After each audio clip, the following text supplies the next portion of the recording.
Now, there's one other main story today that we're covering, and that is the Polish president has called it, in fact, in the last half hour, an unprecedented moment in NATO history. This is after Poland, of course, scrambled its own and NATO air defences to shoot down drones after a Russian air attack on western Ukraine. The first time in the Ukraine war that Warsaw has engaged assets in its airspace. Volodymyr Zelensky saying it sets a dangerous precedent for Europe, calling for a strong response from allies. Our international affairs editor, Ketevan Gorgistani, is with me here on Tech. Ketevan, just bring us up to date, first of all, with what the latest situation is. Well, Donald Tusk was holding that emergency meeting, and during that meeting, he gave a little bit more details about what they believe happened overnight. So we've now had the Prime Minister of Poland actually use the words Russian drones, because earlier on in the day, they were sort of saying these drones were sent during a Russian attack on Ukraine, but now they're going ahead and claiming these are Russian drones. That said, Donald Tusk also indicated that among the nearly 20 drones that were launched, so we now have a closer, more precise number, he said they believe that they were coming in from Belarus.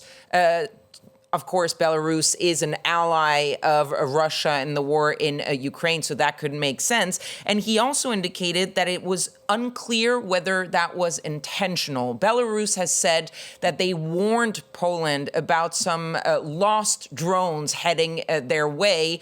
So the Poles are still treading carefully. They believe it's coming from Russia, but they haven't determined yet whether this was a mistake, whether this was intentional, or whether it was actually a targeted attack. And that's why Donald Tusk has called on the invocation of Article 4 of NATO, not Article 5. Article 5 is an attack on one, is an attack on all, and calls for a strong response from the NATO alliance.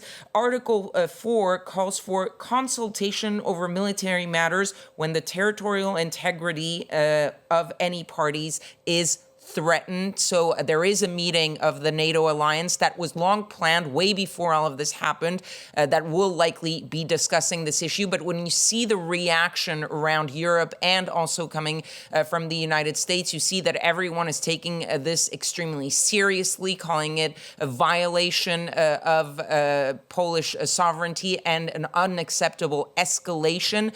So everyone really getting ready for what could happen, but taking this very seriously, even though for now, even the Poles are not talking about a direct Russian attack on Polish territory.